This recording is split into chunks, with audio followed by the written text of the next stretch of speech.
All right, now we're back, and I have the pleasure of sitting with a featured Vogue.com funky fashion diva from Wilmington, Delaware, Asata Beeks. Hi, Asata, how are you? I'm well, how are you? I'm very well. Listen, it's such an honor to have you sitting with me today. You have had some major things going on, even through COVID. Yes, I have. This last year, I can only imagine it's been quite a journey. Now, you are a one-woman fashion design team, correct? Correct. I love it. So tell me a little about how you got started into fashion. Have you always sewn? I learned how to sew when I was 14 years old. Okay. I went to AI high school, and there was an amazing program there with textiles and sewing. So for my 4 years of high school, that's how I learned how to sew. And I believe when I was 16, so like my second year, I did my first local fashion show at Howard High School. And I just fell in love with the entire process. Awesome. Thank you. Wow, that's amazing. After that, it just took off. It was pretty much what I knew I wanted to do for the rest of my life. So I went to school for a little bit. I worked for other designers. I had internships. You lived in LA, right? Yes, I did. Yeah. When I was out there, I did like PR work. I also worked for fashion designer Michael Costello and music label Odd Future doing graphic design. neat. So I did a little bit of everything, and all of that pretty much helped shape like what I do now and my personal aesthetic. That's exciting. Okay. So you were in LA. You had a lot of different amazing opportunities, it sounds. Getting back to Delaware, what had you come back to Delaware? I know that I can always come home. So I've been back a few times actually, like even after LA. I went to Europe and then I came home and then I travel again. It's always a place that I know I can touch down and there's peace here, peace of mind. Yes. It's not as fast as a big city. And that really allows me to get the work that I need to get done. I gotcha. Yes. Okay. All right. So, all right, you're back in Delaware and, you're getting some designs together and COVID hits. Yep. And so take me from there, because you had some really amazing opportunities at such a controversial time for this entire world. Yeah. Tell me, how did it happen? I'm super curious. Yeah, so I was just with my family and I was in a very weird position, just like everyone else, not knowing what the future looked like for me. And I just tried to practice my craft a little bit every day, even though I was uncertain what I was going to do.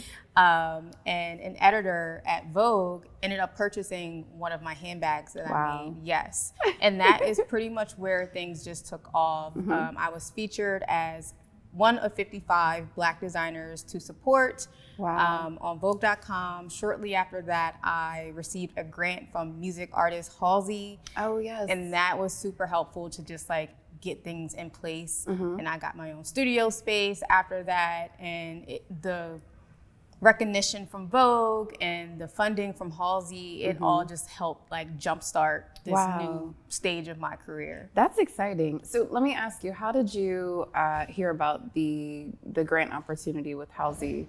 Because it was geared towards creators, correct? Yes. I actually heard about it through Twitter, which I don't even use Twitter. social media. I know, it's so funny. My friend and I, we use Twitter to send each other memes. And one day I just came across everyone was tweeting like, oh, hey, Halsey, this is what I do. Look at my work. So I just tried it. I was like, hey, I'm a designer. This is some of my work. And next thing you know, I got an email saying that I was the first recipient of the grant. Goodness, Yes. that's so awesome. Yes. So, okay, you're featured in Vogue, and then you have this amazing grant that you received from Halsey, and I can only imagine you must have had orders out the wazoo with all of this visibility now. Yes. Is that how it went? Pretty much. So Okay. I create one-of-a-kind pieces because my focus is using what I already have.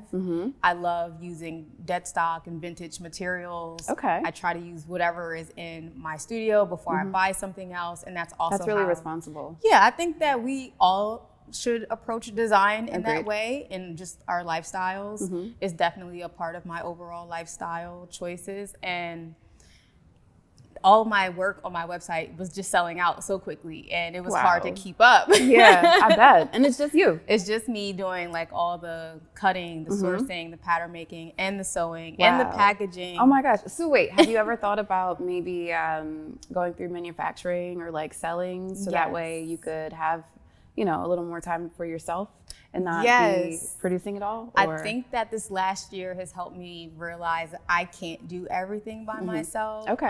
I do have so much support from my friends and my family. They That's like good. volunteer their time and come over and they help me out. And that has been a big help. But this year I am going in the direction of allowing myself to hand over some of the work so that I can have more time for myself and also not be stressed and worried about every little detail because I am pretty detail oriented. I get it. No, that makes sense. And you have to be to create these pieces that you do. I can only imagine, from zippers to buttons to, you know, all the little thread colors, threads everything. Exactly. So let me ask you this. Hearing that you have such a responsible perspective on the environment, how do you, I don't know, do you have a game plan for your manufacturer of choice, or? I want to stay as local I don't really as know how to possible. pick that kind of stuff. Yeah, as local as possible, and something small. Okay. Nothing too big, too crazy. Something that, someplace rather that focuses on fair labor as well. That's like really important to me. So those are my main concerns. You're so responsible. That's awesome. Thank you. When you're into fashion, you start to realize like what's really going on behind the scenes, and it's really concerning. So I do my best to stay away from anything that just doesn't meet my morals, I would say. I get it. Yeah. So what I also want to know, so handbags, that was like your kicker that really launched in 2020. Is that your niche? Like, would you say your Not go-to? at all. No. What are you really into if it's not handbags? I love dressmaking. Oh, I love a good dress. Thank you. Your I dress made is the cute dress too. I'm wearing. I like this. And this was patchworked out of all the leftover materials Really? that I had. So wow, I this like is really nice. dresses. Thank you. Honestly, garments and dresses were like my very first love, and the accessories, like the hats and the handbags, came along. The bucket hats, right? Yes, just came along as a way to use the leftover smaller pieces of fabric. I did not think that they would. But it's so blow crazy up how that way. something so simple you were just trying to reuse and not, you know, discard, and look at what that did for you. I know, it's been amazing. Oh my gosh, that's so couldn't awesome. have like even dreamed of like how things unfolded, to be honest. Well, tell me, so you have a new collection, right? So recently I released a small collection of bucket hats. The bucket hats were handmade with 1960s terry cloth fabrics. They have like really fun colors and prints, and the texture is also really nice. I love texture in my work.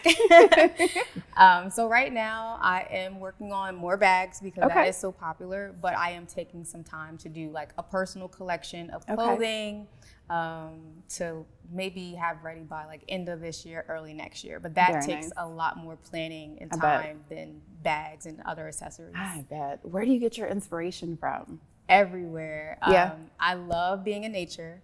I love going outside. So there's so many just colors, patterns, and textures in nature that I'm inspired by. My family and my loved ones, what they listen to, what they watch on TV, like I love all of that. It makes me so happy. And I just take notes and I take photos. I do like amateur photography. So my own photography work is inspiring. Everything, really. That's so awesome. Thank you. Listen, I think what you're doing is amazing. I'm so excited to see what you've accomplished, excuse me, especially during COVID. For COVID to have taken place, for you to be working and to thrive during such a controversial time. Yes. And then, you know, for you to have such an art, you know, sewing. That's something I feel like is a lost art, like not a lot of youngsters are into nowadays. So representation for me is everything. So, you know, you're a Delawarean, you know, there are a lot of kids here I think could benefit from hearing your story. So I appreciate you for taking a moment to sit with us today, and congratulations. And I wish you the best of everything in your future. Thank you Very proud so of you. much. I'm so Local grateful to Delawarean be here here. today and to be able to share my story. Thank you for the opportunity. Awesome. All right, we're going to go back over to the couch. We'll see you shortly.